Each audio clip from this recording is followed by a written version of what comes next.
What up, YouTube? It is bench press day. This is 5-3-1 workout that I'm doing, which is sort of a full torso day. I'm doing a 3+ set at 190 pounds here, and I got 7 reps. I mentioned in my last video that I'm in a caloric deficit right now, and I will be for a little bit longer. But basically, I want to explain that so people don't think I have like an eating disorder, because I really don't need to be necessarily losing weight per se right now. Some would argue that I need to gain weight, but the way I like to, personally compose my physique aesthetically is to have a six-pack or some degree of a six-pack pretty much always. And the only way you can make muscle and strength gains while having a six-pack is to go A, really slow, and B, to use slight caloric surpluses majority of the time to try and, put on slowly, maybe like a quarter pound of muscle a month, where you're getting 4 pounds a year of real muscle.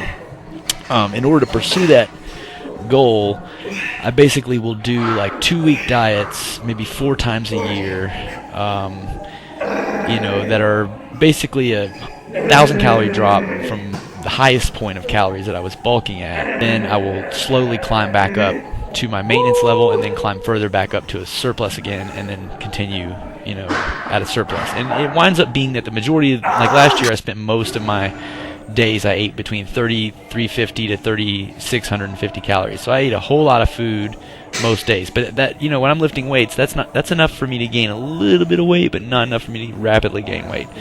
So it's kind of that sweet spot where I'm not overeating and making myself, become obese to where I have to go on a humongous 12-week or 52-week diet to burn it all off, which a lot of bodybuilders will go and they'll do anabolic steroids and they'll eat a humongous amount of food, and they'll put on, 100 pounds or 75 pounds and then have to cut 50 or 60 of those pounds off and then lose a whole lot of muscle in the process by being on a long, prolonged diet.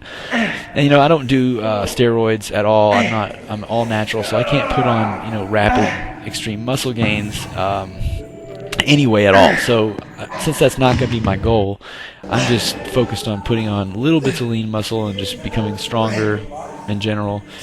So to prevent that from slipping out of control, I am 36 years old. I don't want to develop visceral body fat that will help lead to heart disease and that kind of stuff over time. So I just make sure that I do short diets to when I begin to see my six-pack get blurry at the top of a bulk, when it starts to get a little fuzzy looking down there, but you can't really for sure tell if it's a 6 or an 8 or a 4 or a 2-pack, kind of like depending on how you flex.